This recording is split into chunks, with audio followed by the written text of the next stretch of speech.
Ranking and अर्डारिंनि part 1 आव सोलोंनाय कनसेप्टनि सायाव जों माखासे सोंथिफोर खालामबावनि। बिनि सिगां पार्ट 1 नि कनसेप्टखौ जों खनसे रिभिजन खालामनि। कनसेप्टआ मा होनदोंमोन? जुदि मोनसे र' एबा सारिआव जिखुनु जाया सासे मानसिनि पजिशनखौ बे डायग्रामाव होनाय दं हमबाय नैबे मोनसे सारिना बेहाय एआ जिखुनु जाया सासे मानसि बे एनि पजिशनखौ जुदि आगसि जोबनायनिफ्राय आरो मा आगदा जोबनायनिफ्राय होनाय थायोब्ला बे सारियाव गासै बेसेबां मानसि दं जों बेखौ नैबे फर्मुलाजों दिहुननो हायो। बेखौ जों सिगाङावनो सावरायनाय जाबाय। एखे रोखोमैनो कलमावबो जुदि टपनिफ्राय आरो बटमनिफ्राय जिखुनु जाया सासे मानसिनि पजिशनखौ होनाय थायोब्ला जोङो बे कलमाव बेसेबां मानसि दं बेखौ नैबे फर्मुलाजों दिहुननो हायो। अके, होनबा जोङो कुइसनखौ खालामसै। फार्स्ट कुइसनाव दङ इन ए र' मोनसे सारियाव if total number of persons is 91 मोनसे सारियाव 91 मानसिफोर दङ। इफ जुदि Rahul is 8 from the left in आगसि जोबनायनिफ्राय राहुला 8 नाम्बाराव देन अब्ला व्हाट इज द पजिशन अफ राहुल फ्रम द राइट इन होमबा राहुलनि पजिशनखौ जों आगदा जोबनायनिफ्राय दिहुननांगौ। होमबा जोंना फर्मुलाया मामोन? टि टटेल इज इक्वल टु मा left in plus right in minus 1 बेहाय टटेला मा 91 टटेल नाम्बार अफ पार्सन्सआ कुइसनाव होनाय दं 91 बेनि उनाव आगसि जोबनायनिफ्राय मा राहुलनि पजिशना 8 होमबा बेहाय 8 कुइसनाव जोङो मा आगदा जोबनायनिफ्राय राहुलनि पजिशनखौ दिहुननांगौ नालाय होमबा जों आरखौ आरैनो दोनबाय होमबा माइनास 1 बे 91 होमबा आर प्लास बे बेसेबां जागोन 7 होमबा आरखौ दिहुननांगौ नालाय आर इज इक्वल टु बे 7 खौ जों ओरै लाबोबाय ओरै लाबोयोबा मा जागोन मा 91 माइनास 7 होमबा बे एन्सारा बेसेबां जागोन 84 होमबा बिनि एन्सारा मा 84 अप्शन नाम्बार सि। मोनसे कुइसन खालामबावनि। बे कुइसनाव मा होनदों इन ए क्लास मोनसे थाखोआव देयर आर टटेल 34 स्टुडेन्टस मोनसे थाखोआव गासै 34 फरायसाफोर दं।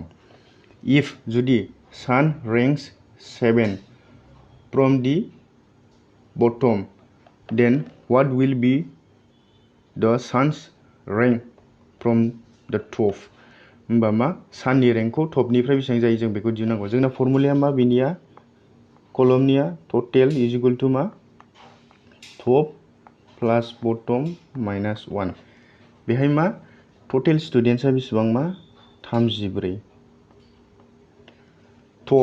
टपनिफ्राय बेसेबां टपनिफ्रायखौ जों दिहुननांगौ सान्स रेंक फ्रम टपनिफ्रायखौ जों दिहुननांगौसोना होमबा बे थियानो थाफिनबाय प्लास बिया मा बटमनिफ्राय ना बटमनिफ्राय मा कुइसनाव होनाय दं मा 7 होमबा बे 7 माइनास 1 होमबा 34 टि प्लास बे 6 जागोन ना 7 निफ्राय 1 थाङोबा 6 टि 6 खौ ओरै लांबाय होमबा मा जागोन बियो 34 माइनास 6 होमबा बेसेबां जागोन बियो 28 होमबा बिनि एन्सारा मा अप्शन नाम्बार ए। नेक्स्ट कुइसन। बे कुइसनाव मा होनदों रमेश इज 7 ranks ahead of Ram in the class of 39 students माने मोनसे थाखोआव 39 फरायसाफोर दङ ओमफ्राय बेहाय मा होनबावदों रमेशनि रेंकआ रामनिफ्राय मा 7 रेंक्स ahead जुदि Ram's rank is 17 from the bottom then what will be Ramesh rank from the top होमबा जों रमेशनि रेंकखौ दिहुननांगौ टपनिफ्राय। बे कुइसनाव मा होनदों डायग्रामनि गेजेरजों बुजायनि बेहाय मा बे मोनसे सापज बे मोनसे कलम क्लासनि बेहाय मा गासै 39 फरायसाफोर दङ ओमफ्राय मा होनबावदों रामनि रेंकआ 17 from the bottom, bottomनिफ्राय मा 17, साप'ज हमबाय नैबेहाय राम दङ, रामनिया मा बटमनिफ्राय 17, ओमफ्राय कुइसननि फार्स्ट लाइनाव मा होनदों, मा रमेशनि रेंकआ रामनिफ्राय मा 7 रेंक एहेडआव होनदों। 7 रेंक होनबा एहेड नालाय गोजौआव दं नालाय, सिगांथिं नालाय, साप'ज हमबाय आं रमेशआ बेहाय दङ,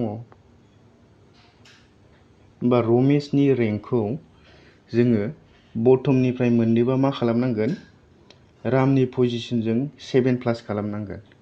मानो होननानै बुङोबा कुइसनाव होनदों मा 7 रेंक्स एहेड, बेहाय होनाय दं 7 रेंक्स एहेड अफ राम होननाय दं। जुदि कुइसना बिल' होननायमोनबा जोङो माइनास खालामनांगौमोन, नेगेटिभ होनांगौमोन। बेहाय मा एहेड होनदों, बेखायनो मा रमेशनि रेंकआ, रमेशनि रेंकआ मा 17 प्लास 7, होमबा मा जागोन बियो 24। होमबा रमेशनि रेंकआ मा जाखो, बटमनिफ्राय 24 जाबाय।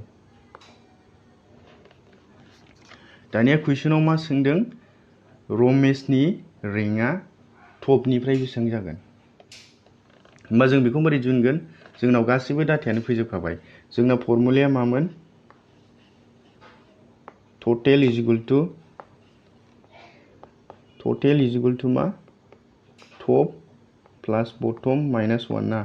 बेहाय रमेशनिखौ सोंदों नालाय, टटेल मानि मा थाखोआव बेसेबां, बे कलमाव बेसेबां मानसि दं जों बेखौ मिथिखायो, कुइसनावनो होनाय दंखायो, बेयो मा 39।